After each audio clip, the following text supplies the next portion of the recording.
Hello everyone. तो खेसारी लाल यादव जी और रानी actress का एक बहुत ही लाजवाब वीडियो सॉन्ग का फुल टीजर को रिलीज कर दिया गया है और फुल वीडियो सॉन्ग का रिलीज डेट भी आ चुका है।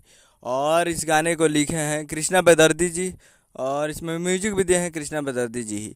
और इस गाने को गाए हैं खेसारी लाल यादव जी, जो कि आपको स्क्रीन के ऊपर दिखाई दे रहा है। जिस सॉन्ग का टाइटल रखेगा मीठा मीठा बथेला, जो कि फुल टीजर रिलीज हो चुका है। और वीडियो में है खेसारी लाल यादव जी और रानी एक्ट्रेस जी, फिट में है रानी एक्ट्रेस जी। तो फुल टीजर आज आज सुबह सुबह ही रिलीज कर दिया गया है फुल टीजर को।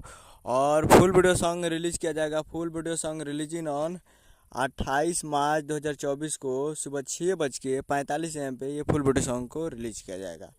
तो फुल वीडियो सॉन्ग के लिए कल सुबह में तैयार रहिएगा। 28 तारीख को सुबह 6:45 पे फुल वीडियो सॉन्ग को रिलीज़ किया जाएगा। और फुल टीजर रिलीज हो चुका है, जो कि काफ़ी बेहतरीन टीजर है और काफ़ी लाजवाब है। तो काफ़ी डांस डांस बहुत ही ज़ोरदार है। तो जाइए और जाकर फुल टीजर को देखिए और प्यार दीजिए, काफ़ी बेहतरीन टीजर है। और फुल वीडियो सॉन्ग कल सुबह में तैयार रहेगा 6:45 पे Khesari music world present Bhojpuri YouTube से। टीजर नहीं देखें तो खेसारी म्यूजिक वर्ल्ड पर जाइए और जाकर देखिए। उम्मीद करें वीडियो अच्छा लगा तो चैनल को सब्सक्राइब लगा सके ताकि खेसारी लाल यादव जी की लेटेस्ट मिलाते हैं। मिलते हैं अगले वीडियो में। जय हिंद, जय भोजपुरी।